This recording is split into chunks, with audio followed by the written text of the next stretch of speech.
আমরা চাকদার আজকে আমাদের যে সিওয়েজ ট্রিটমেন্ট প্ল্যান্ট এইটা আমরা আজকে ট্রায়াল রানে দিলাম।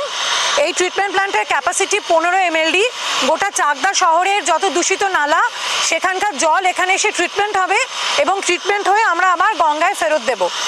এবং এই এসটিপি প্ল্যান্ট করতে খরচা পড়েছে আমাদের ক্যাপিটাল ইনভেস্টমেন্ট 53 কোটি, আর 15 বছর অপারেশন মেনটেনেন্সে ধরা আছে 49 কোটি।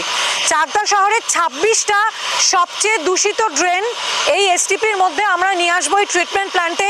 সেই দূষিত জল আমরা ট্রিট করে আবার আমরা গঙ্গায় ফেরত পাঠাবো। এবং এইটা আমাদের মেন পাম্পিং স্টেশন হবে একটা, এবং তার সঙ্গে আমাদের 3টে এলএস হবে এবং ইপিএস একটা। এই প্ল্যান্টটা পুরো তৈরি করার দায়িত্বে ছিলেন কেএমডিএ এবং আমাদের এজেন্সি হচ্ছেন খিলাড়ি ইনফ্রাস্ট্রাকচার, আর পুরো তত্ত্বাবধান হচ্ছে আমাদের state mission for clean Ganga West Bengal. Paschimbanga Ganga পরিবেশ পরিচ্ছন্নতা রক্ষা করার প্রকল্প।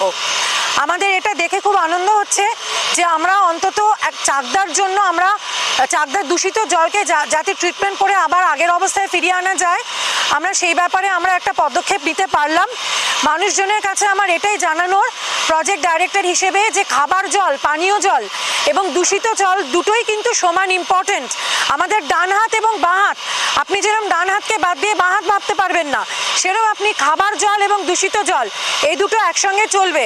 দূষিত জলকে ট্রিটমেন্ট করে আমরা আবার পুনরায় নদীতে আমরা ফেরত পাঠাই এবং সেখান থেকে আমাদের ইনটেক হয়। ফলে আমরা যদি এই ব্যালেন্সটা না রাখতে পারি তাহলে ভবিষ্যতে আমরা ওয়াটার ব্যালেন্সটা রাখতে পারবো না।